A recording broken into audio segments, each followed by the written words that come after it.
देखिए page number 26 पर subject SST class 8th geography.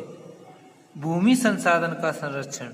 बढ़ती जनसंख्या तथा उसकी बढ़ती मांग के कारण वन भूमि और कृषि भूमि के अंतर्गत भूमि का क्षेत्र कम हो रहा है। इसके अतिरिक्त मानव की विभिन्न गतिविधियों के कारण भूमि का बड़े पैमाने पर विनाश हुआ है। इससे हम प्राकृतिक संसाधन के समाप्त होने का खतरा पैदा हो रहा है। इसलिए भूमि संसाधन का संरक्षण करना आवश्यक है।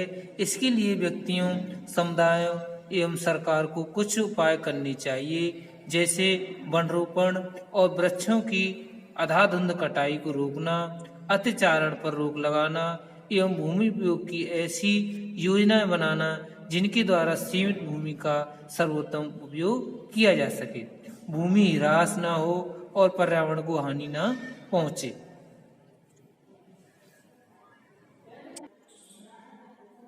अब देखिए पेज नंबर 26 पर ही मृदा। पृथ्वी के पृष्ठ पर दानेदार कणों के आवरण की पतली परत मृदा कहलाती है और सेल कणों और जैव पदार्थों का सम्मिश्रण जिसमें पौधे होते हैं। मृदा एवं नवीकरण संसाधन है, लेकिन इसके निर्माण की प्रक्रिया बहुत धीमी है। यह अपचय की क्रिया के माध्यम से बनती है।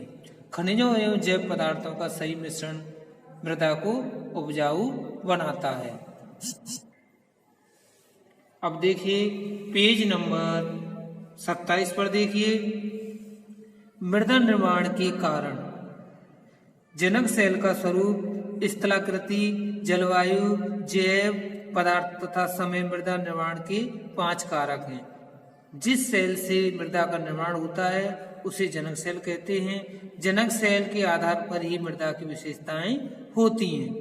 जलवायविक कारकों में तापमान और वर्षा प्रमुख है।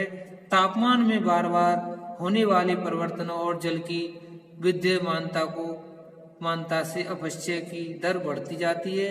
इसी के परिणाम स्वरूप मृदा के निर्माण की गति में भी तेजी आ जाती है। किसी क्षेत्र में स्थलाकृति उसके अपवाह को प्रभावित करती है। तीव्र ढाल पर अपक्षीण सेल कण जल के द्वारा तथा गुरुत्व बल के अभाव से नीचे की ओर सरक जाते हैं। अब देखिए ह्यूमस और वनस्पति के साथ ऊपरी मृदा चट्टाने देखिए।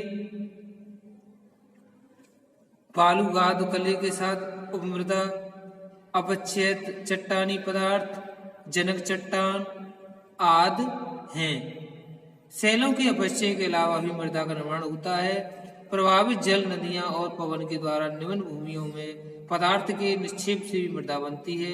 नदी घाटियों की जलोढ़ मृदा इसी प्रकार बनती है।